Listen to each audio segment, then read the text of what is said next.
very nice for me to welcome Professor Waldo Krugell. I met Waldo the first time, I don't think he remembers this, but the first time in 2004, 2005, when he just returned from Warwick, where he did his master's degree in the UK, and he was a sort of hotshot young professor from Noord-Wes with his kind of team of PhD or I don't know master students behind him in Durban at the economics conference, and very impressed that he did all these fancy econometrics, which impressed all of us. And since then he's been promoted several times. He's now the head of the department at Noord-Wes University in the economics department, and is South Africa's foremost geographical economist. What that exactly is, I'm not entirely sure, but I'm pretty sure you're going to find out tonight. I'm an economist as well, as you know, so it's great for me to welcome a fellow economist and to hear the perspectives that I think is important to also hear, and that's often missed, I think, in kind of more general debates about the city of the future and the way we think about improving living standards of people. So with that introduction, thank you very much, Ryan. So, ladies and gentlemen, he's too kind, but I realized this afternoon that this marks the 6-year anniversary of the first time he invited me to speak about geographical economics in Stellenbosch, and I'm really glad to be back again. Speaking on this topic. There are not a lot of economists who are interested in geography and economics at the same time in South Africa. There are a few more people these days working on this, but you'll quickly see why. It's really data intensive, but this is a very active field in the US and in the EU, where people think about how economics and where economic activity takes place, how those things go together. So a brief outline is just to say, typically in economics we are really concerned with what and how and for whom to produce. I'll get to the details of that if you're not familiar with economics. But not a lot of us ask questions about where. And that is really the focus of geographical economics. So I briefly want to talk a bit about this to give you an idea, first off, how do economists think, just generally, and then how do economists think about space, cities, towns, and where economic activity occurs. And then the idea of sharing, matching, and learning is really the core of what we think the functions of places are, whether it's towns or cities, depending on how big they are, but those are the key things. And then finally, a bit about the sort of challenges that a city of the future would face. And there are quite a few of those, as you can imagine. Now, I love the maps. That's one of the main reasons why I like geographical economics, is the maps. And I have lots of them, but I only could only fit in a few. And the key thing, if you think about physical geography, is that it's unevenly distributed across the planet. So not everywhere has got mountains and rivers and seaside, etc. But the same is true for people and for economic activity, that there's a very much an unequal distribution of people across land. And the stuff that people are busy with, and we are interested in the economics of that, that's also unequally distributed. So if you have a look at the top one that talks about, it shows you the population density by latitude, you can clearly see why economists for a long time talked about the rich global north with lots of people in the so-called temperate zones. So you can't really see the Mediterranean there, but you see all the people stacked there as the graph goes out towards the right. So climate and economic development is a big part of how economists think about why did economic development occur where it occurred. So in temperate zones in the northern hemisphere, and you can say this is a story of a global north and a south, of rich and poor, etc. But these days does geography determine economic growth and development, or do institutions determine economic growth and development? That's sort of, the debate has moved in favor of the institutions these days. So you don't find a lot of people arguing that it's all about the place anymore. Most people say the place is less important, it's the way that society organizes itself once they are wherever they are. But you can imagine behind this is still a question of initially people had to somehow survive where they were, and you couldn't really start up the core of your civilization where it's really dry or really cold or any sort of a climatic extreme. So the world as we know it started at where you could easily find animals that you can domesticate, where there were grains that you could domesticate. So in that sense, geography is always important. Now, today the economic analysis of geography has really moved to within national level analysis. So the big arguments about different countries, etc., is less important. Within countries, between cities and towns, that's where we're thinking about what drives economic growth and development, and what role does the spatial element of these activities play in the story. So if you think about this inequality, it's also a story of an urban world emerging. So currently there are more people living in urban areas than ever before. This will be stuff that you're already familiar with. And you can see the growth there, exponential. And over time, the projections are that people living in the smaller towns and smaller cities, they're moving to the even bigger ones. So hopefully, in some distant future, we'll look like the Jedi home world, just one big urban planet. You're supposed to no. But you can't really separate the people from the physical geography. If you map cities with populations bigger than 500,000, you immediately see the outline of the world, the geography behind it as we know it. So these things are interlinked in a way that's for me really interesting. So if you're a first year's economics student, the big questions are: what are we going to produce? How are we going to produce it? And for whom are we going to produce this? Are you familiar with this already? And we don't really think about this too much, because what to produce, the shops are already full of stuff. So somehow that decision got made that we needed these loads. And how this is supposed to happen, we trust that there are engineers and entrepreneurs out there who are going to figure out the best way to bring us these things. Somehow, I can't imagine what you need to go through to produce stuff. It's just impossible. And then the for whom question is a big one, because not everybody gets equal access to the world's goods and services. It's a story of inequality. It's a story of poverty. So why is it that some people have access to all goods and services practically, and some can only get the basic amount that they need to survive? So those are the questions that we typically push on the first years and say, these are the things we need to think about, and they are answered within an economic system. So if it's a traditional system, it's the chief that decides, what are we going to produce, how are we going to do it, who's going to get it? Or whether it's a state-run system or a market system, those questions. Now, in no place anyone ever says, but where is this stuff happening? So in economics, we are mostly assuming that it's occurring in the void, some featureless plane out there like space. And no one really worries about where is this happening. And luckily, though, there are people who are a bit concerned. The World Bank says the most important correlate of your welfare is where you are. So if you want to say what explains whether people are rich or whether people are poor, if you know where they are, you already know a lot about whether they are rich or poor. So where stuff happens is quite important. Now, it's not only an economist, it's the economist who says this. Adam Smith said this, so if you're in economic circles and Adam Smith said it, this is just the way it is, really. So upon the coast and along the banks of navigable rivers, industry of every kind naturally begins to subdivide and improve itself. So not in the desert, along the coast and along the rivers, that's where stuff started to happen.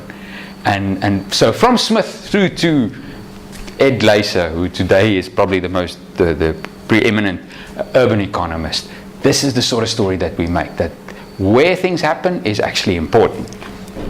So how do we think about the economy from a spatial perspective? That's one question, and you can turn it around and say, how do we think about places from an economic perspective? And that, I hope, is the core of the story this evening, that you sort of take away, whichever field you're from, how do economists think about this? You may completely disagree with economists, that's fine, but that's sort of one way of thinking about it. So typically I'm going to use the term agglomeration a lot, So with agglomeration, you're basically just saying stuff bunched together. It's as simple as that. So whether it's people bunched together in towns or in cities, and once they're there, you also find their economic activity, the labor market, the capital market, the infrastructure, production, consumption, everything is agglomerated. So I'm going to talk about what drives these agglomerations, why do they grow, etc. So and this is from the World Development Report 2009, focused specifically on geography. And it talks about, this shows you sort of a country's share of global GDP expressed in its size then. And this is easy to understand. You have all the rich countries at the top, and you can see a place like Japan becomes almost unrecognizable. You wouldn't guess it. And China's there, but then you also have Hong Kong and Taiwan right next door, outsized completely. Where Africa is really small, you can look at France and Germany over there. It just shows you an unequal distribution of GDP across geography. But this is the same story once you start looking within countries, so they also have that nice map of where stuff happens in the US, and it's like South Africa, it's like everywhere. Most places, almost nothing happens. And then where stuff do happen, it's a lot. So my one colleague and I want to do a road trip through the Karoo. Everybody says, you realize there's nothing there? And I say, yeah, we do, but we want to go see the nothing. But that's the thing, is economic activity, people, they are agglomerated in places, and then for the rest there's really nothing much happening. Why is that? And there are some interesting stories about this. So the story is basically that if you look at a simple correlation of GDP and level of urbanization, there's a clear positive relationship. If a country is richer, you typically also find that it's more urbanized. There are a few examples, exemptions to this rule. So you could be in Egypt, that's highly urbanized, but also poor. But that's the exception. For the rest of the story, it's the other way around. If you're highly urbanized, you're also quite rich. And then you do find places like Norway, that's quite rich, but not that urbanized compared to, say, for example, the US or Japan. But this is not to say that the one causes the other. And so this is one of the big things that you need to try and figure out if you're an economist working in this field. Is the agglomeration causing growth, or is growth causing the agglomeration?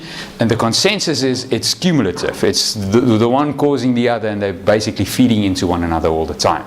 But there are ways to try and untangle this, and I'll briefly tell you a bit about some of that as we go along.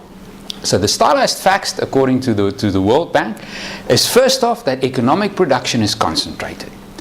And to try and mess with that is never a good idea. There's a good reason why economic production is concentrated. So every now and then you do find policymakers who say we should decentralize and move stuff to the periphery. Typically that fails. There are very few, if I can't think of any examples at the moment, of successful decentralization. We'll get to the forces that causes agglomeration, and you'll see why they are as strong as they are.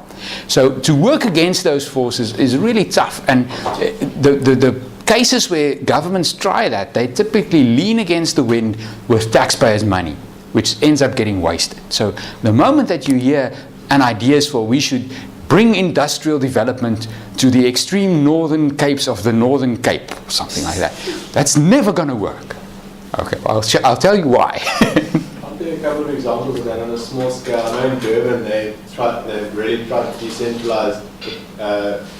Some of the bigger businesses are moving out of the city centre and over to the to sort of the Belito side or the Umhlanga Rock side. Oh, but yes. It took all of 5 years before that area was absolutely so dense now, and there's not even sugarcane left around there. So it almost like if they do try that, the agglomeration follows the idea. So as you decentralize, it just gets built up and it's like a rat race. Absolutely. So that's something that I want to speak to a few slides on. But on a country level, not much. The city dynamics is slightly different. But on country level, you don't see... Well, concentration is what you typically find, put it that way.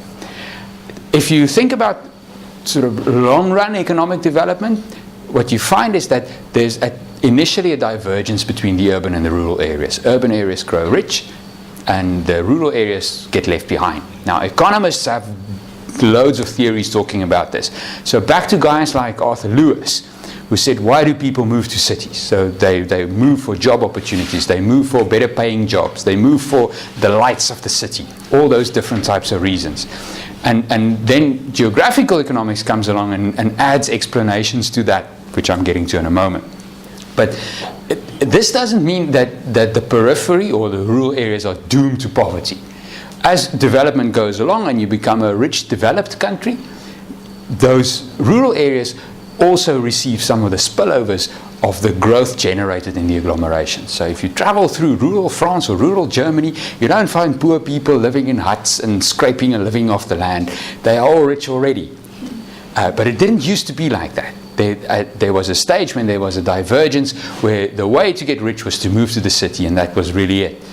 But then as development sort of went on, you were able to spill over from those bigger agglomerations, and I'll mention some of that as well. So agglomeration forces, the stuff that draws economic activity together, that causes concentration, and the factors that shift it, move it apart, they are constantly at work, and they shape cities, towns, every space in between.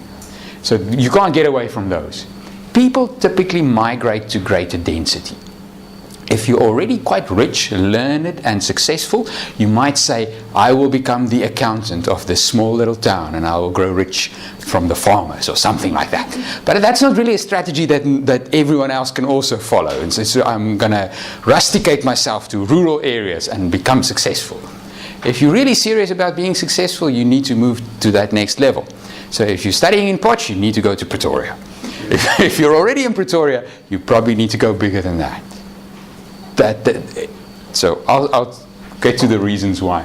And then typically as transport costs fall, you find more trade, more specialization.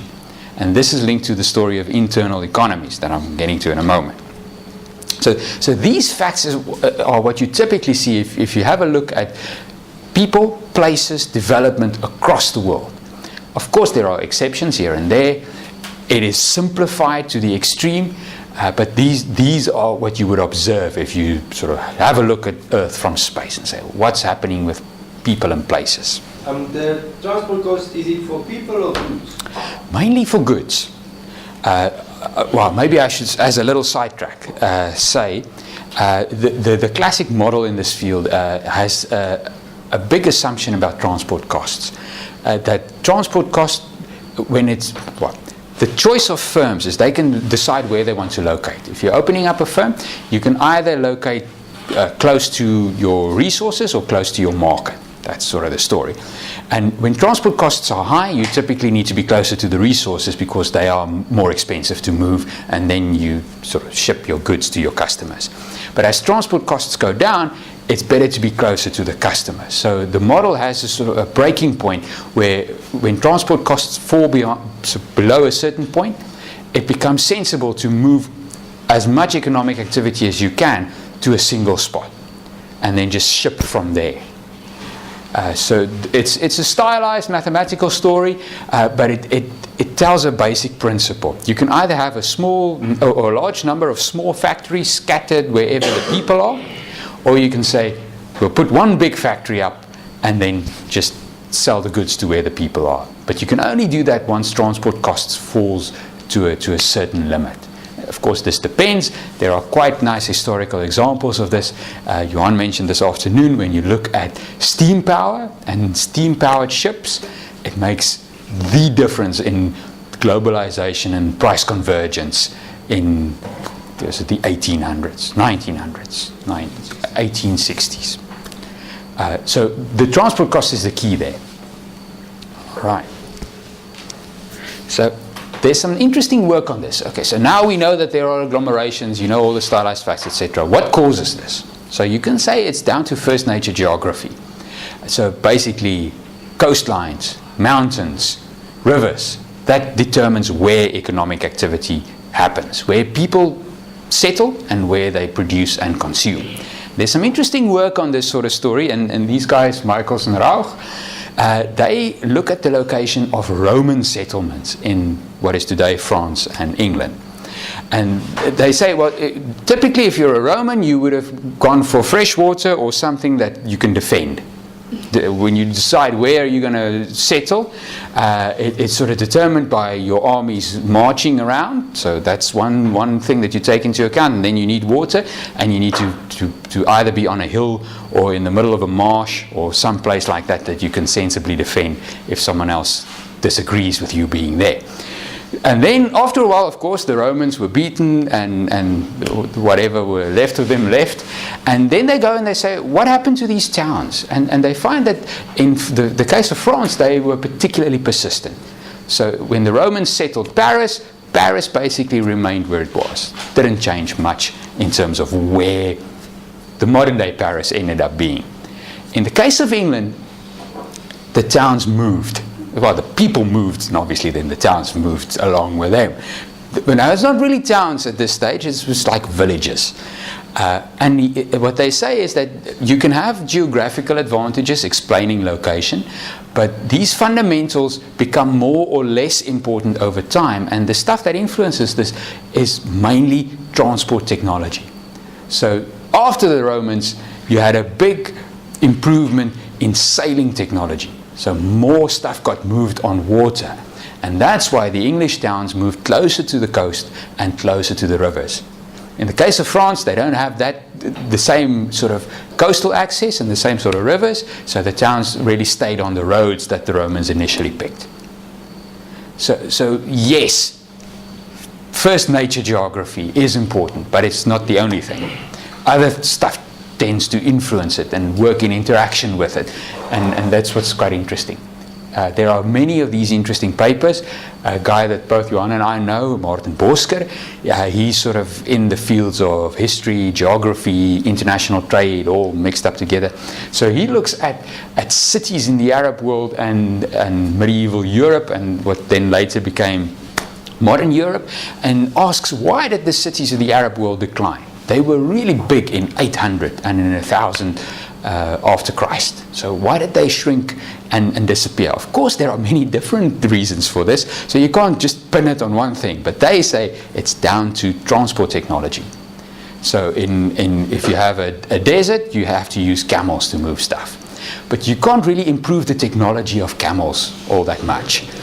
Where in Western Europe, they benefited from more sea transport, and they also built roads which really sped up transport and lowered cost.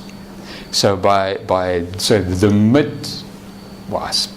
the 1300s, you would see places like London and Paris much bigger than those Arab cities used to be. Economists always look for exogenous shocks to see would towns move if something really bad happens, but you don't have many of these examples of real exogenous shocks. Bosker, again, he has a nice paper about German cities being completely bombed and devastated in the Second World War. And what they find is that they are persistent. People just went back and rebuilt. They didn't say, oh, this was a bad location to start with. Luckily, we can now restart somewhere else. That doesn't work like that. Those initial locations were well picked. So in a way, that makes economic geography seem quite fatalistic. So it's all predetermined, but luckily not. That's where the second nature geography comes in. So it's not really geography at this stage, it's now down to economics. So what economists think about is they say, well, firstly, we need to think about internal economies of scale. And that's the story of having many different small factories spread out all over, or having one big one and transporting your stuff to the customers. And so there are economies of scale to produce at a large scale. Costs are lower if you can produce at a large scale. So if you have the next big business idea, don't go and execute it somewhere in the middle of the Free State.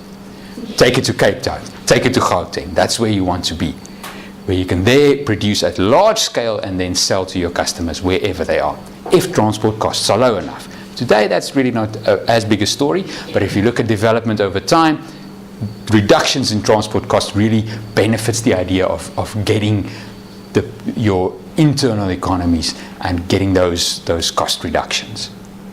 So linking again back to the story of decentralization.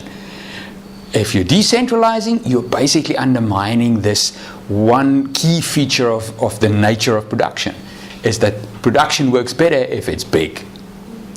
So you don't want to split up a firm into two small factories and put one in the periphery.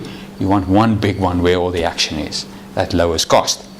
Although perhaps one example of the transport cost for today is you don't want to set up a internet service provider in the Karoo where broadband is much lower. Because broadband is kind of a transport cost, Yes. transport of information. So Yeah. you're building service providers in Cape Town. Absolutely. Yeah. The rest of the story then becomes one of external economies of scale. So external to the firm. They happen outside of the boundaries of a specific company that you can say, this is the company, these are the owners, this is their intellectual property. It happens just outside these firms. And there's a big story around what are these external economies. You can simplify it by just saying that the place where you are located provides benefits to people. Just the fact that you are there gives you different sorts of benefits. And the literature splits them into two parts, saying that one is down to localization and the other one is down to urbanization. But the term urbanization there is slightly confusing. So the literature talks about this blah, blah, blah, but if you're coming from the side, you say, is this only about cities? It's not. It's basically referring to diversity. So localization says there are benefits from being in a single place that's highly agglomerated because it allows for specialization. So anything associated with specialization is called a localization economy, where urbanization is associated with diversity. So being in an agglomeration can either be good because it's specialized, or it can be good because it's diversified, or both at the same time. So you can measure these sorts of things looking at different types of places and cities. So localization, if you're specialized, the firms can share inputs. So you all have the same suppliers because you are competing with one another. You're basically producing similar goods, but that means you don't need to go and source your stuff from far away. Your supplier, your upstream and your downstream is really quite close. They're all specialized, which means that they are constantly reducing cost. They are more efficient due to this competition with one another. So sharing inputs, and this means sort of sharing labor as well. So if you're setting up that sort of internet service provider and you need the really good sort of electrical engineers, you're probably not going to find them in the remote places. You need to go where you already have a lot of good electrical engineers, and that's going to be much cheaper to just find one there. So that's the logic. But urbanization, diversity also has benefits. And that comes down to the next bit, which talks about knowledge spillovers. All right. Innovation. So the World Development Report breaks this up into fine little distinctions about these different types of benefits from either specialization or urbanization and diversity. So it says maybe you want to be where there are many sellers. So ages ago there was this one episode of The Simpsons, and Homer needs to go buy, I think it was like a hammock or something like that, and then he says, well, easy, you just go to Hammock Street, and there's just like a row of shops all selling the same thing. And they're basically making fun of this idea of super specialization. But in a way it makes sense. For us as consumers, that's what we would like. Then you can go, you can compare, you shop around, they're all competing with one another, you're getting benefit from that. So that's one of the reasons why agglomerations exist. You have this sort of specialized core of consumers who are really quite demanding, and you need them to do good business. You can have Adam Smith specialization, so upstream, downstream suppliers all working really hard at what they're good at, reducing cost, being more efficient, that's good for everyone.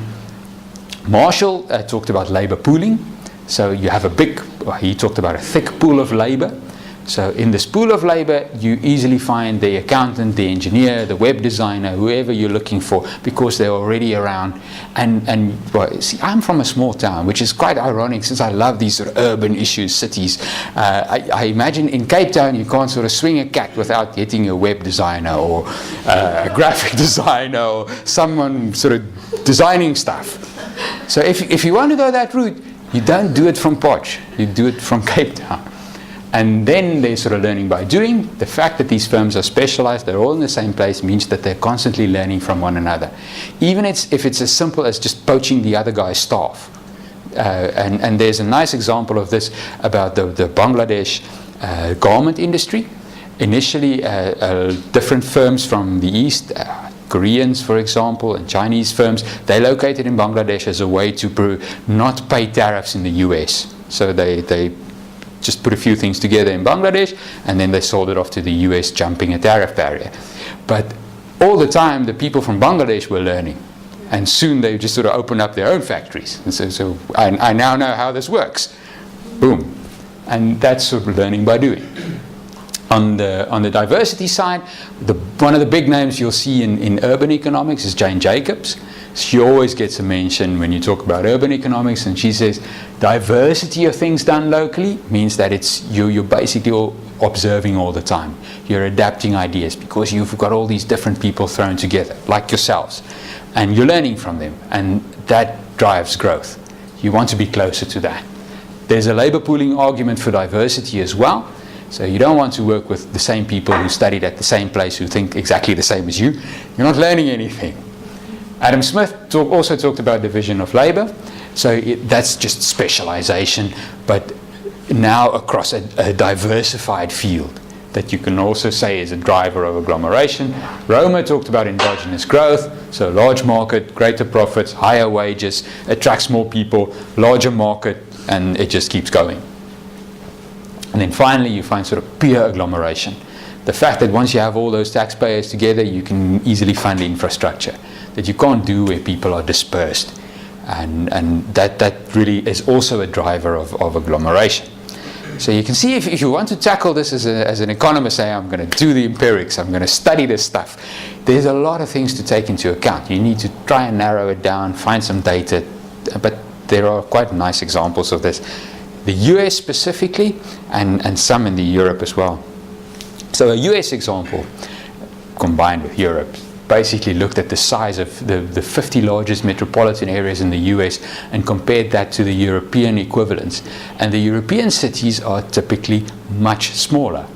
So like the article in The Economist said, when you think about Europe, it's like chock full of people. In the US, it's the vast open spaces. But the US cities are really agglomerated. And they ascribe an amazing 45% of the variation in productivity between the US and Europe to the fact that you have these bigger cities. I like this bit at the end where they say, innovation requires an ever larger crowd of experts, preferably working in the same garage. So you need to put all those minds together, and that really brings you the Googles of this world. So in this sort of literature, there's a lot, you can't sort of do any search without finding something about Silicon Valley as an example of a super agglomeration that's been driving growth, very specialized, but getting more diversified now all the time, because you need to bring in the innovation along with saying we can't only be programmers. So to summarize in simple terms, what geographical economics is about is to say that the fact that where economic activity occurs is all about sharing, matching, and learning. So either you're sharing inputs, you've got specialized suppliers, and it's easier to get them if you are located where everyone else is located, or you have specialized labor that you're bringing in, and everybody's sharing in that pool. And the story goes, it improves efficiency, it lowers costs, it drives growth. So that sort of circle keeps going. Maybe it's about matching, so you can match your workers to your needs, your supplier to your needs. There's just a better match, greater efficiency, they're delivering exactly what you want, and that drives growth. And then, of course, the learning is the big thing. And there, Ed Glaser kicks in and he says, if you're talking about knowledge economy, and you're talking about increasing returns to knowledge, that sort of thing, the type of knowledge that is produced in close proximity to other people, that's where the real increasing returns are. So the story then says, and Glaser is really, he's got this whole book, The Triumph of the City. So he's completely convinced on this. He's not saying the intermediate, maybe the city is winning situation. It's the triumph of the city. And he says cities have always been engines of growth. They've been engines of innovation. And he has a load of nice historical examples of cities that drove growth during their specific era. So Baghdad, for example, one of the caliphs came along and the guy said, I need all the scholars in one spot. I'm going to build them a whole city and they are going to do research when they're there. And they became the leading place for research and the development of mathematics in the ancient world. But it didn't happen because they were spread out across the ancient Arab world. The concentration there meant that other people went and visited them to learn from them. So specialization was really the thing. Nagasaki for a long time was the only place that allowed Westerners into Japan. So the Japanese emperor didn't like Westerners traveling around Japan. They were just causing trouble. And he said that they can have the port at Nagasaki. What happened though was learning by doing. So soon, if you were a Japanese physician, not really a doctor in the modern sense of the word, you went and learned from the Portuguese priests who were treating people with different types of diseases. And soon the emperor came along and said, oh, I've got a little problem, can you look at me for a moment?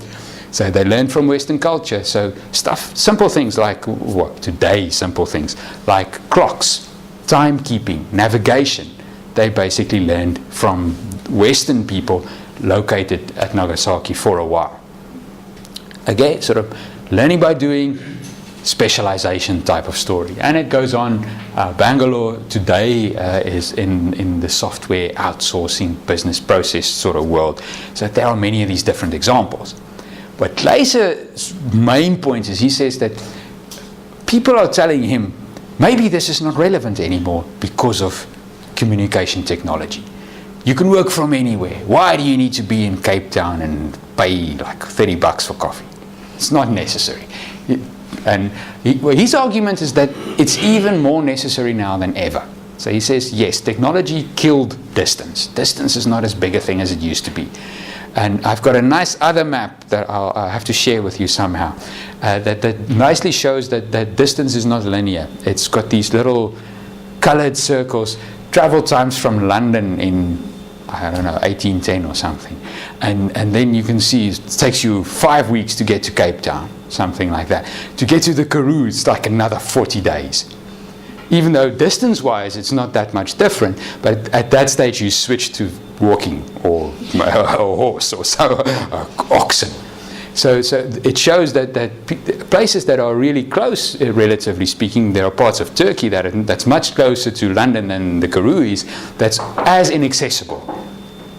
So he says distance, yes, it's not as big a thing as it used to be because we now have modern transport technology. But that doesn't mean that face-to-face contact is not important anymore. He thinks it's even more important now than it used to be in earlier times. So he says electronic interactions are fine. And you've had your electronic interactions this afternoon, and you can tell me, was it really good? Was it as good as having pizza together with these guys in Belgium? I don't know. Not really. I don't think so. So what you end up with is, yes, it's wonderful to have that. Without it, so when I was studying, you couldn't even dream of getting someone at a foreign university on the line. It's impossible. I think maybe the rector could call someone overseas. No one else could communicate. It's like just the internet was just sort of really starting up on campus. So, but it's a compliment. It'll be much nicer when you go and visit them. So face-to-face is not going to be less important anytime soon. And he says the value of a dense working environment is really, it's the unplanned meetings. It's running into people in the hallway. That's where the innovation comes from, and that's where the learning by doing happens. I saw that now a compliment to the Marty's economists this afternoon. And maybe I'm just used to my colleagues, so I don't learn as much from them as I used to. But now when I get here, it's like, wow, these guys who are publishing in SAJE right now, they are sitting next to each other in different offices. If you walk down the hallway, someone's going to tell you something interesting about panel data. But it's only going to happen when you're here. It's not, you're not going to Skype them and say, tell me something interesting about panel data. That's the sort of stuff that happens over a cup of coffee. So Gleiser says this is never going to change. It's going to become even more important in the future. Yes, we'll supplement it. You'll be able to have global reach. We already have. Well, sometimes it works well, sometimes you struggle, but in principle you should be able to call up anyone and have a nice Skype chat meeting or something. So he says, and cities are the way that this is going to go forward. More people are going to move to the cities in the future. It's not a question of cities running empty and people saying, I'm happily working from home for a while, and then you really miss your colleagues. You wouldn't imagine this, but you do. I read a nice blog post about this guy who's a software programmer, and he realized that he can program software from anywhere. So he just sort of sold all his stuff, moved to Thailand, which sounds wonderful. He's on the beach all day, every now and then he programs a bit. It took about 6 months, he was back in San Francisco. He said, well, first off, he started losing jobs because he wasn't physically there. People sort of run into you in the street and say, hey, don't you want to program something? That immediately falls away if you don't have these fortuitous meetings. And then he said he was also falling behind on his skills. At that level, you don't sort of do an online course or open a manual. You learn from other people. You're already good. It's those small little tweaks that you learn from interaction with your colleagues. He said it was nice in Thailand for a while, but he realized to do the level of work that he's interested in, he needs to be back in the mix where stuff is happening. But this doesn't mean that all cities are going to succeed. And there are interesting stories around this, and I want to sort of do the last part, talk about some of the challenges that economists think cities are facing. So big ones. Poverty and inequality, it's a big one. No easy solution there. Globalization, what exactly is this? I'll define what I mean with globalization. The rise of the consumer city. You find people saying, who's living in London these days? Russian billionaires, other billionaires, those sorts of people. Is there still place for the normal person in these big cities? So it's an issue. Somehow you need to do something about this. Then the whole idea of NIMBYism, NIMBY, not in my backyard, and that's a big challenge in specifically the US and Europe. And then the environment. If you have this sort of massive built-up urban environment, what is the impact on the broader environment? How do we manage that? So I briefly want to say something about each of those. Am I too quick? Good. Tell me if I'm too slow.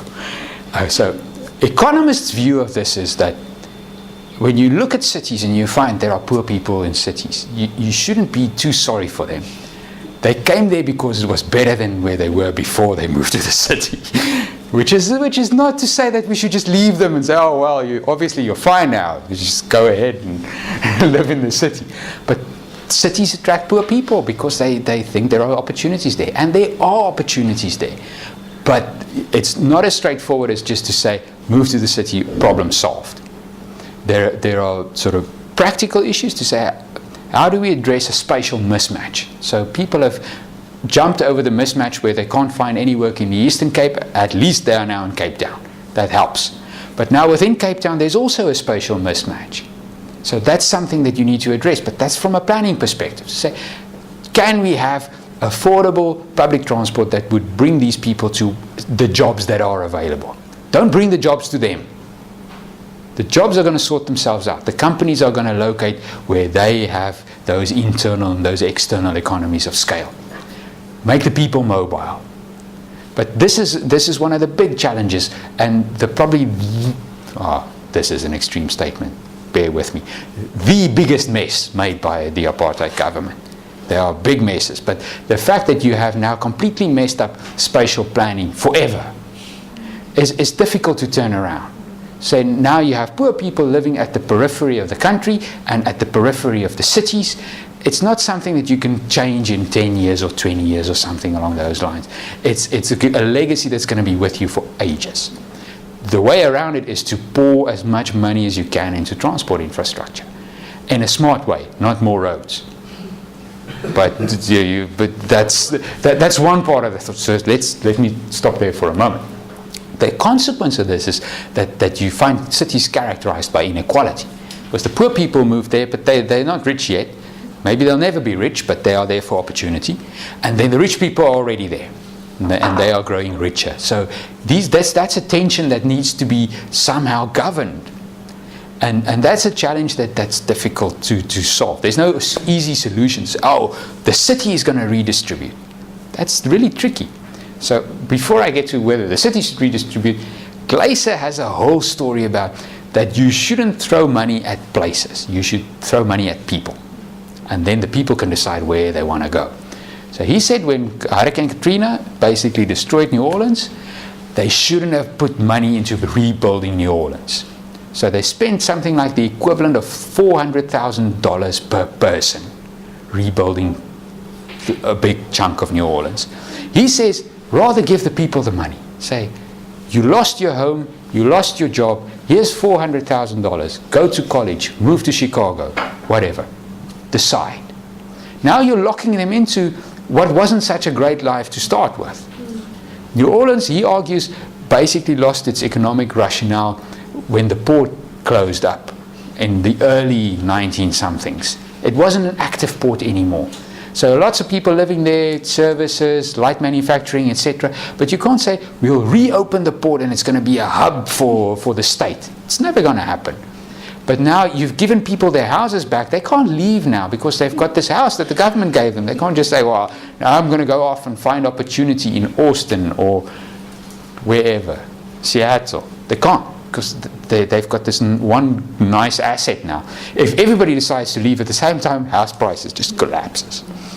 So you've locked them into the life that they have there. It's not necessarily bad, it's not necessarily good, but it would have been nicer to just let them decide. So he says, putting money into places is always tricky. Rather put money into people. And that links to the second part, to say cities can't really solve these problems of poverty and inequality, mainly because people are mobile. So if you now announce that the city of Cape Town is going to do the child support grant, or pay old age grants, stuff like that, you'll find poor people moving there as quick as they can. People are smart like that. What you need to do is you need to do this at national level. Levy the tax at national level, decide the grants at national level, and then whoever needs them, they get them. Where they end up locating is a different story. They need to make those decisions on their own. But you can make those decisions easier, you can make them better if you provide the right infrastructure. So transport's one part of it, housing, that's another part of it. Economists are dicey on this. I'll get to this in a moment. But he says the key point is that to solve poverty and inequality, the best plan is not to favor places. For government to decide this is where the next big thing is going to be, this is where growth is going to be, or this is where we're going to reduce poverty and inequality, is always tricky. Because you're leaning against the wind of internal economies of scale, external economies of scale. People are sharing, matching, learning all the time, wherever they are. Now you want to break that up and say, why don't half of you guys move to Kucha? There's no sense in moving to Kucha. Nothing happens at Kucha at the moment. Nothing is going to happen at Kucha because it's a cumulative thing. Now, if you're like an old school industrial policy type guy, you should say, no. What we need is one key anchor, and that will draw in the rest. It doesn't always work. Sometimes it works, sometimes it doesn't. And more often it doesn't. So even if you go and look at the big projects of the apartheid government, few of them are sensibly left with the industries that were located there initially. If you go back to places like Van der Bijl and Verenigen, they've shrunk. Basic manufacturing of iron and steel is not something that we do at any scale in South Africa anymore. And with them, those places disappeared. But is it because it was built there next to the Vaal River in the middle of nowhere, or because the iron is still there, the need for steel is still there? It's a combination of the two. So in one sense, the location helped to make them uncompetitive, but other factors also helped to make them uncompetitive. And deciding beforehand that the location matters is the tricky part. You should rather say, let's identify these opportunities, let's get the firms who are keen to do this and see what barriers to end. Is there a market failure that government can support them with? Say, well, for some reason the market's not arbitraging this particular opportunity. There's a lack of knowledge, there's a trade barrier in the way or something along those lines. Let's clear that and see what happens. But that's not the way it used to work. It's the old school. We're going to achieve a bunch of goals with this, and most of them are not economic, and so stuff gets located, and it hasn't worked.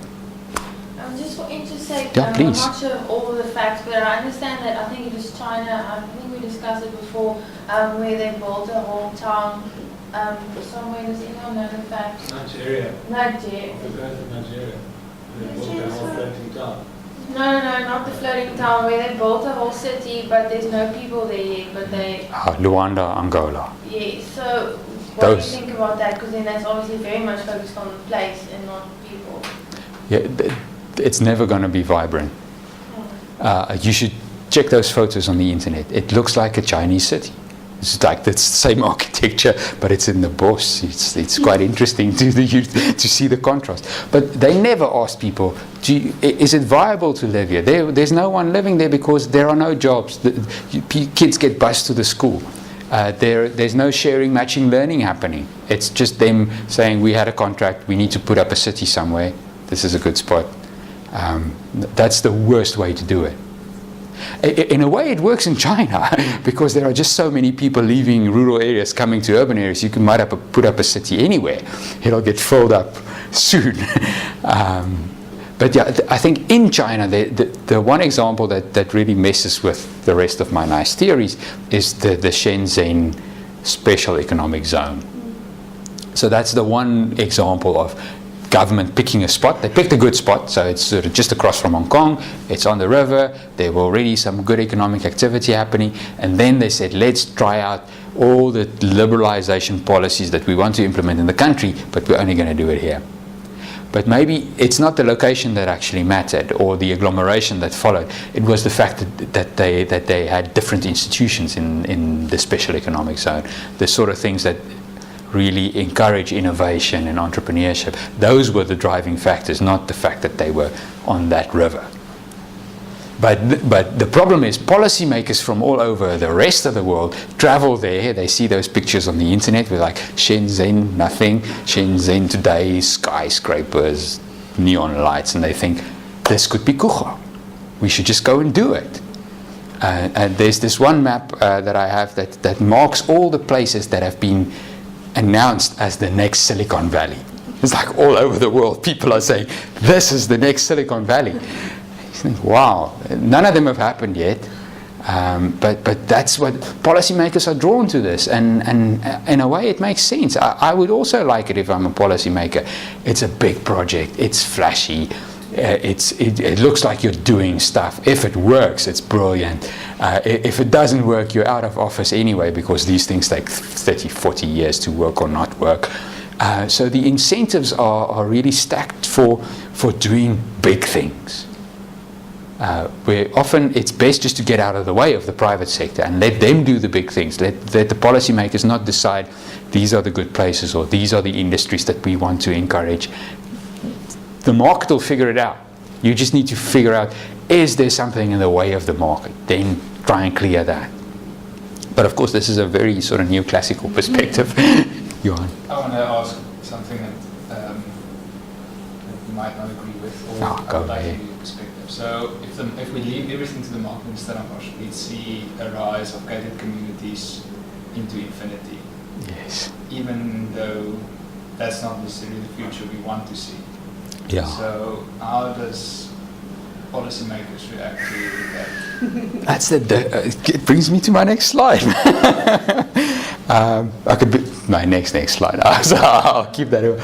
So and I don't have a good answer actually.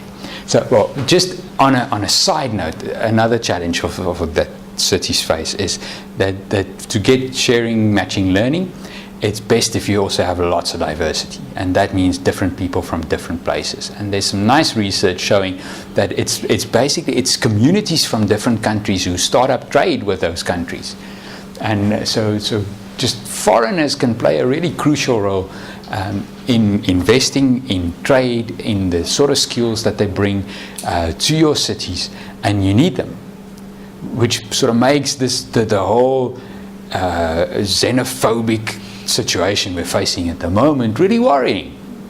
because you need that sort of diversity and the churn and the interesting stuff in order to fuel what cities are about. Innovation. You can't say, we are going to do this on our own. That is typically sort of the worst thing that you can hear anywhere. If people say, we are going to cut off ourselves from the rest of the world and we're going to go this alone, then you know they are just on the way down. Get out as soon as you can. Whether it's about investment, whether it's about skills, whether it's about migration. And I think that's going to be one of the big things in the US election next year, where immigration is one of the big issues. You need different types of people at different levels of the labor market as well. So you need those high-skilled South African chartered accountants working in London. But you also need the guys who are there on a working holiday visa to do caring or to work in a hotel for a while. It's completely different sizes of the labor market. But both those sides play a role. So any country who says, no, the foreigners should get out and we have no time for them, they are limiting their options in the labor market, they're limiting sharing, matching and learning. So there are quite a few economists on Twitter that sort of regularly talks a bit about their research, and what it typically shows is that once you make it easier for people to move legally, they move. They don't come and stick around. If you're illegal in the US, you can't go back home because you don't know if you're going to get back in. You can't even take a vacation, which means that you're now trapped in an informal economy, maybe even an illegal side of the economy, which is a terrible place for anyone to have. If a person can work legally at whatever level, they'll do that, most of them. And they can then also say, well, it's been fun, but I'm going back home now. I learned what I needed to learn, or I'm gathered up some money, I'm taking it all back to my country of origin. But once you make it difficult to get in and out, you create an incentive for them to just latch on and never leave. You say that's an issue now with those in Africa? I'm not sure. I almost feel that's a different story. I think our story is on the high-skilled side, we are definitely making it too difficult for people to get in. There are just too many examples of, even at URSA, the Economic Research Group, the one guy was a foreign researcher. After a while, he just said he can't take it anymore. He's leaving. His paperwork is just taking too long, which I think was 3 years. So he really gave it a shot. So at that level, I'm not sure if mobility is as big a question at the lower level.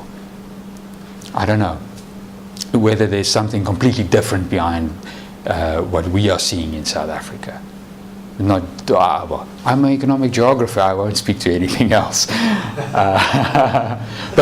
So to me, this is one of the things we need to think about. If you think about a future city in South Africa, this is part of a story.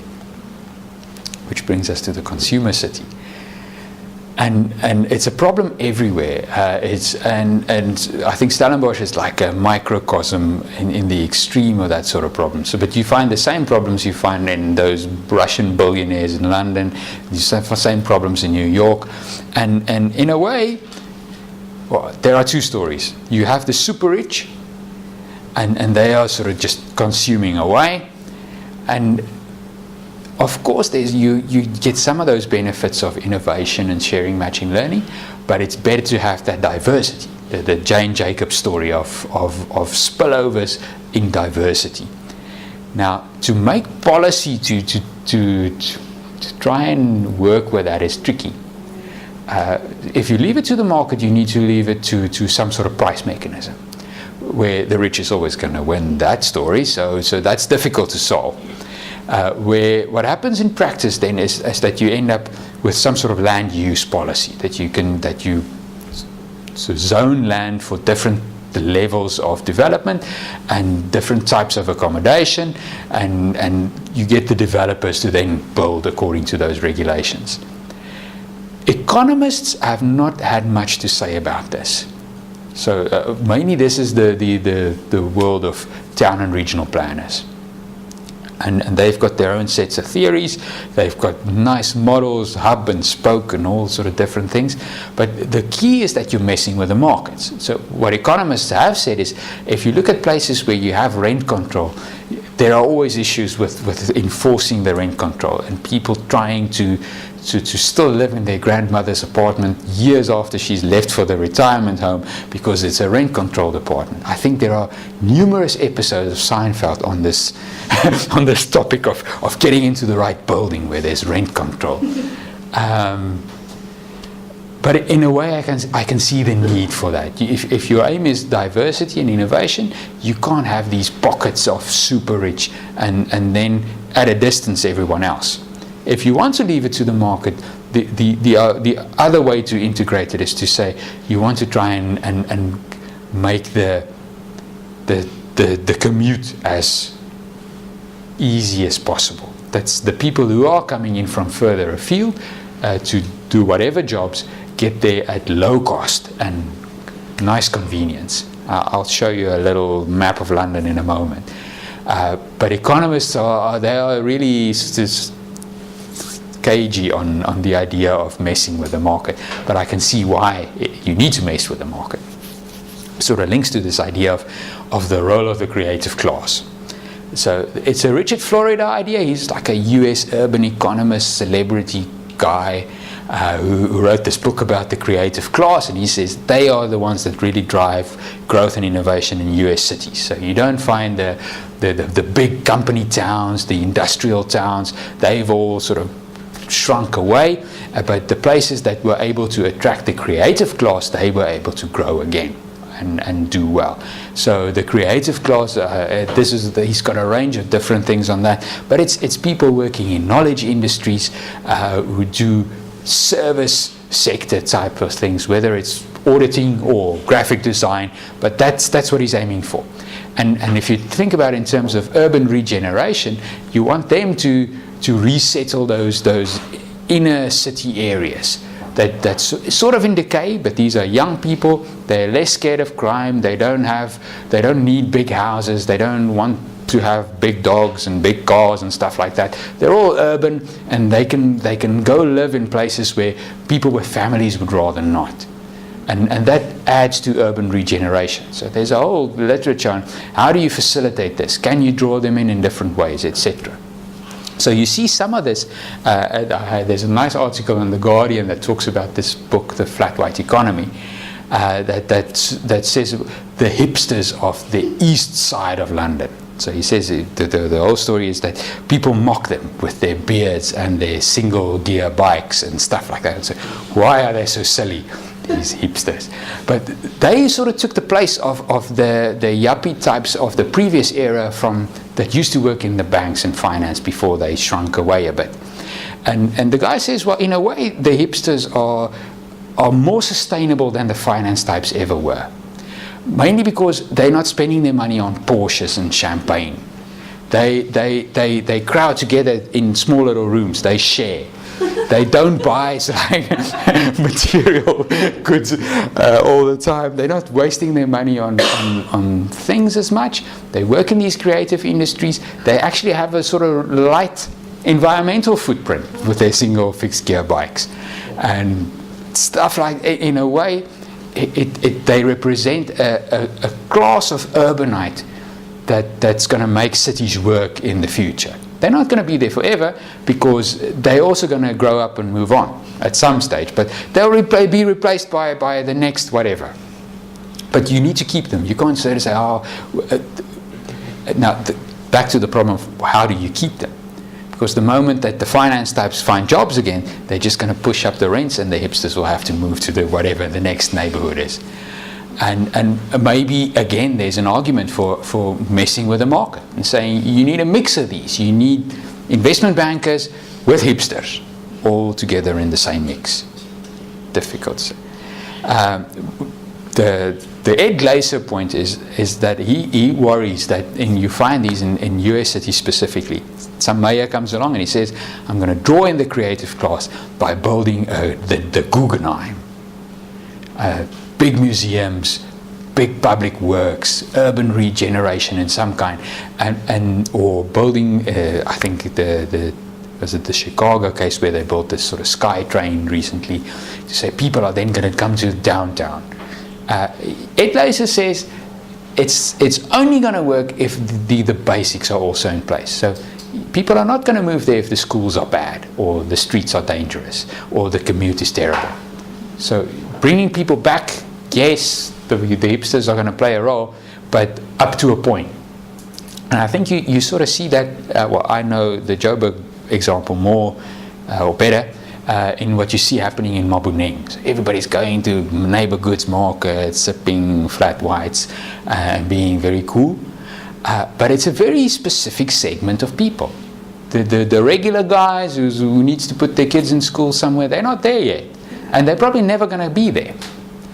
But it's a way of saying urban regeneration. The problem is, the flip side of urban regeneration is gentrification. So you find people say, oh, these bloody hipsters taking over the whole place, pushing out the poor people. And again, now you need a planning solution to say, how are we going to accommodate this? You want people with very low incomes who can walk to work, they should have access to those spaces. But you also need the hipsters and with their fixed gear bikes and the yuppies in their big 4x4s. Getting that mix right is probably the biggest challenge of cities in the future. Please. Yeah, I'm also from Joburg. Like, would you say, like, you know, like Clearwater, that area, like 10 years ago, there was nothing. Like, there was just dead Armando there. It was so boring. Yeah. Yes. And then my aunt now lives in Eagle Canyon. Now Eagle Canyon's there, and you've got this whole townhouse, and Clearwater's there. The whole West Rand now, from Clearwater to Ramsar, it's just this, yes, like a whole new CBD almost kind of thing. Yes. For that moment. Like Yeah, it's quite. Would you say like that's another example of urban regeneration? Not really. It brings me to my next point actually, and sprawl. Well, two things at work. There's some sprawl, but there's also some growth. So you need growth, and that's going to happen. And it's not always going to happen right in the CBD. But in South Africa, we're not really good with creating dense cities. It probably would have been better if we rebuilt the whole of London and Florida and densified that instead of just adding on to the west. But of course, this is easy. Well, I just wanted to show you this tweet map of Cape Town, November 2012, which just gives you an idea where those hipsters are. That's quite interesting. So jump back. Places are also well They're all tweeting. represented. So Stellenbosch is very big, purple, but Yeah. the whole Mitchell's Plain. How is that interesting? Because It's not a story of lack of access to technology. That's clear. yeah, sometimes we think people in the locations are very townships. They have nothing, and there's no possibilities for them. But yet, if you look at the cell phone access, they clearly have something. The question is, how do you leverage this into opportunity? I think that's sort of the key. Because we know there's access. The access is just way too expensive in South Africa, which is a sort of a competition story on its own. And then, is there an opportunity here? Is there a way to connect people to either entrepreneurial opportunities, to job opportunities? The ICT side, it's alive. I don't know. So the second to last bit, not in my backyard. So if you're already living in Parktown, Parkhurst, any of those sort of neighborhoods, people come along and they say, oh, we're going to densify. I say, no, please don't. We can't densify.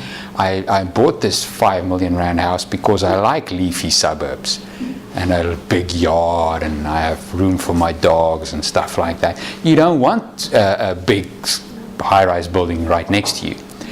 In a way, though, the problem is it's inefficient. It would have been much better if you can concentrate people together. They can easily take their Uber car. They can easily jump on the train or on the tram or whatever public transport. If they're spread out across the whole of the Rand or spread out across the whole of the Cape, it's immediately a more high-cost solution. But the problem is the incumbents are kicking against this everywhere in the world. So the big example in the US is the Silicon Valley example. It started out there because it used to be quite affordable and inexpensive to live there. And because there was no one else, aside from a few universities and a few tech startups and some NASA companies. And now these days, people are kicking against development. San Francisco, you can't build anything anymore. And the result is it's becoming too expensive to live there. If you're the next generation programmer, you can't live there anymore. And this links to your question as well. So aside from the fact that you don't want to mess with the market, even if you want to mess with the market, it becomes really difficult, because the people who already own the land, they just prevent development. And this makes sense. There's a heritage story behind this. You don't want to just sort of keep building new stuff over the old ones every now and then. You want to preserve. But preservation comes at the cost of higher cost development elsewhere, and sprawl of every kind. So sort of trying to get sort of people to look beyond individual interest and say, well, this building is just going to spoil my view. To say we really need to densify the city in different ways, that is, I don't see how we're going to do this in South Africa. I think it's going to be really tricky. I think elsewhere it's easier, but now you have a load of buildings dating from the 1800s. You don't want to tear through those and build new glass skyscrapers. If you look at a few examples of new buildings in historic European cities, they are always controversial. They are way behind schedule, totally over cost, and they are difficult to just make them happen. People don't want them. They like the way it is, and the people who like it, they are well resourced. They can prevent stuff from happening. So solving this, there's no easy solution. So Heathrow, Terminal 6 or something, it will probably never get built, because people just kick against that. And you can't do, apparently my friends in Italy tell me, you can't do anything in Italy. Even if you get permission initially, you start digging, you reach ruins of some kind, and then you have to stop. So if I can quickly show you some of these. Just some sort of, it basically shows density, number of people in each square kilometer of a 100 by 100 kilometer grid. And you can see the differences. Joburg here at the bottom, so you have the CBD that's quite dense, then you have the famous West Rand that's quite dense as well. You have Sandton there towards the north, but it's relatively spread out. If you think about that, London is in a way a strange example. It's not very dense. It's also quite spread out. But what makes the spread out possible is that transport links. And a killer commute, of course, because you're sitting on the underground for like 45 minutes to get to your job in the city. But it's possible to live further away. So if you have sort of low density as we have over here, you can't really do it with so few transport links as we have. What's the lines? Roads. Roads in our case. At the top one, those are railway lines and roads. In the Joburg case, these are just roads. So the big highways. In the big pink part at the top, there's nothing. There'll be some roads, but just as an example of congested, you're coming in from Eagle Canyon, trying to get to Bank City. You don't want to do it. But yet people choose to live there. They do. Instead of in Hillbrow or Maboneng or... No, but that's the problem, Hillbrow. Yeah. Wow. Back to Glacier. Before my next... So there are different estimates of this, and they are quite shocking. So you find this sort of saying that the fact that there are regulations in place that prevents densification adds something like 300% to prices of offices in places like Frankfurt, Paris, Milan. That's staggering. There are two nice, the recent issue of The Economist had a nice article about that, and this Ryan Arvind, he basically wrote this. He also has an ebook about this whole topic, so he's really passionate about it. Yes, sir. I shouldn't latch on to suggesting, but like I've been thinking about this at the moment. I was talking about when I was back home, and we were saying how we feel like Sandton is becoming like the new CBD. Because like you're getting more companies moving towards Sandton and actually people living in Sandton's becoming this sort of how drains, got all these things, the buses going on. Would you say that that's actually happening there? I think it's accurate. The fact that it happened is sad in a way. That could have been the Carlton Centre. Used to have big companies in there. That was like an official. I don't know how this works. How a bunch of banks decided to move away from Joburg inner city and to. I don't know if that was a policy. FNB is not left over. Yeah. Yeah. And that's interesting how they all decide, like the banking sector is now moving and that's a few thousand people a day that used to come to the city and that now is elsewhere. Yeah, and now again, now you're back to how can we sort of influence this? Safer streets, easier public transport, those things would help. Hipsters, they would help. Cheap rents, there's this, I think he's Nicholas Bauer, it's like a journalist guy. He lives in the Ponty Towers and he tweets on the hashtag Ponty Love. And it seems quite cool, but you have to be like an edgy journalist guy to live there. You can't be an uptight banking guy to live there. You're just not cool enough. But in time, though, I think that's going to become more and more accessible, and people are going to say the commute is killing me. Let's just move somewhere closer. Glaser, his story is, he says, the problem is that the cost of living far away from agglomeration is not properly captured and paid by people. So there's an environmental story. In South Africa, it's not that bad because we're not like the US that sort of really subsidizes the car as badly as they do. But he's saying that the fact that you can live on half an acre somewhere and driving in your big SUV is because you're not really seeing the cost of that every day. If you paid the proper environmental cost of the carbon that you're emitting and heating your McMansion, you would have lived in the city. And I think in South Africa, that's people living in Pretoria and working in Joburg. I don't know why they would do that to themselves, but there are loads of them driving every day. It's like they're proud of getting up at 4, driving on the highway. It's a whole culture. ETOL should help to address that. Okay, no one likes the ETOL idea. I'm very pro ETOL because I think it accounts for a cost that they are generating, whether it's the cost of the carbon, whether it's the cost of the congestion that they're causing. So they're saying, but this really makes it unaffordable. It's supposed to make it unaffordable. It should force you to now move closer to your job. And that would be a long run better solution from an economics point of view, from a sleep deprivation point of view. There are so many good reasons to do this. But people say, I like living in Pretoria. You should just get over it. There are nice places in Joburg as well. and the other way around as well. But again, now this is a difficult one.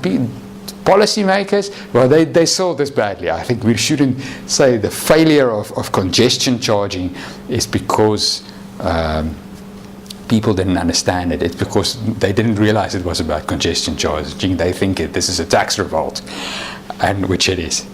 But Glaser's point is saying that the tendency towards sprawl, suburbanization, is because it gets subsidized in different ways, and whether it's by allowing developers access to land and just sort of allowing them to keep developing, whether you should then go and say, but we're first going to develop closer to the CBD and then we're going to open up opportunities further away. Like, I don't know if you've seen on the internet this place called Stain City. Yeah. I would love to go and see it. It's the sort of insurance magnate, Doe Steyn. He started Auto in general and Kingfisher Price and all those things. He basically is building like his own town, if I understand correctly, in like a part out of the central part of Joburg. Yeah. And it's like going to have little business, it's going to have, not little, it's going to have business parks and golf courses and houses, and you can live in the middle of it, or you can live on the outskirts, even like in bigger houses. He's got a 2 200 million rand house there as well. Palazzo Stein. Yeah, it's like 2 waterfalls falling on either side of it. Yeah. It's like supposedly really safe and it's like an idealistic world, really. Yeah, it's like he's building his own midstream. That's the scale this guy is operating at. Maybe they should have thought about this before they let him do it. that you, in terms of a sort of town planning situation, say we don't need another midstream on the West Rand right now. Spend this money differently. There are little examples of this actually happening in places like Parkhurst, where older buildings are now being bought up by companies and turning them, but now the problem is, we're back to your problem, turning them into penthouses. That now, if you're already you're spending millions on stuff, you might as well spend millions on a penthouse, but that's nice and close to work.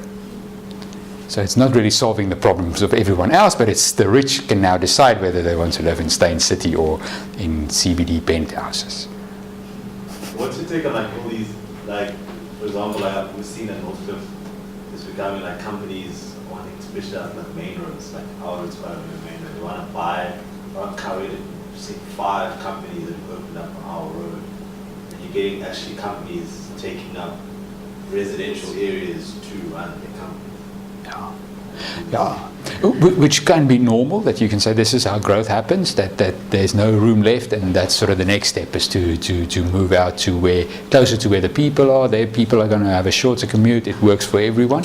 Or it can be because there's some sort of failure happening in CBD, that they would have located in CBD, but now it's too dangerous or it's too congested or whatever else is happening, that they would rather be further away than otherwise.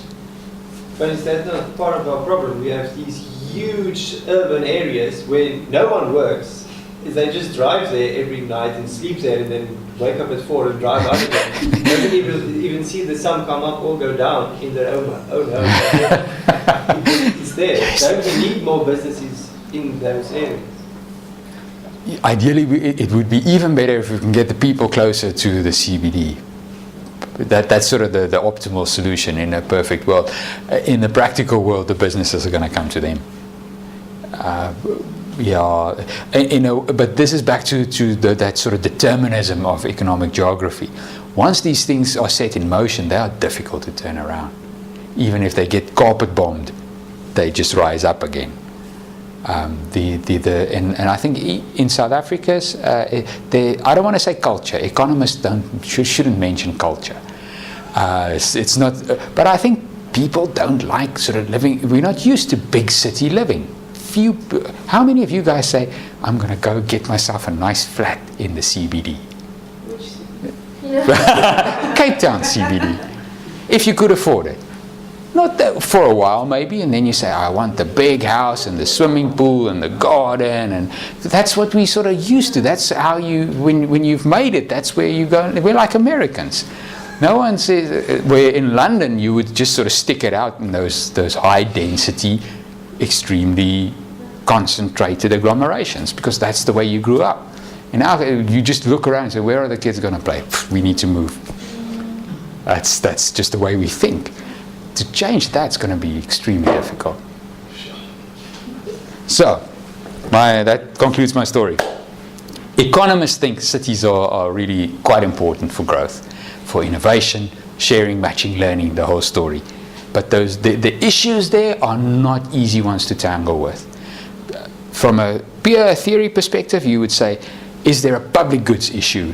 Is there something that the ownership is not only linked to the individual, it has to do with society as a whole, and often they are. Society can be better organized in a way that if you only leave it to individual self-interest, it's not going to be the optimum solution. How do we intervene? No easy solutions. There's an externality story as well, that you can say that there are things happening that are external to the market. It's not part of price signals. And whether we need to tax it or we need to subsidize it in some way, or alternatively regulate it, again, you need to have more than just the market solution. Now, there are many sort of different approaches. I don't think we should leave it only to the economists. We should ask more people. Multidisciplinary is the way to go. If you leave it to the economists, I can just mention the extreme example that some are propagating now, and these are the so-called charter cities. So people, there's this faction, and they have a website. They're basically like a bunch of consultants and a few firms and public figures. They're saying they're looking for a place to locate a city that would be a sort of nice place to be, but independent of that particular country where it's located. You open up a new Hong Kong, but you do it in Costa Rica. Yeah, isn't it? It hasn't happened yet. They've run into problems. They started a petition. Apparently, like 300,000 people wanted to be part of it. It's part of this little city. Yeah. It's only like 7 kilometers longer than they identified. That's I think but in there it's almost like this sort of Ayn Rand utopia. Yeah. Few rules. It's just business. Yeah, they want to make like a tax there. Yeah. So that's why we can't leave it only to economists. This is my feeling. But that it's interesting and that it's going to be relevant forever, I think is a given. So thank you, guys.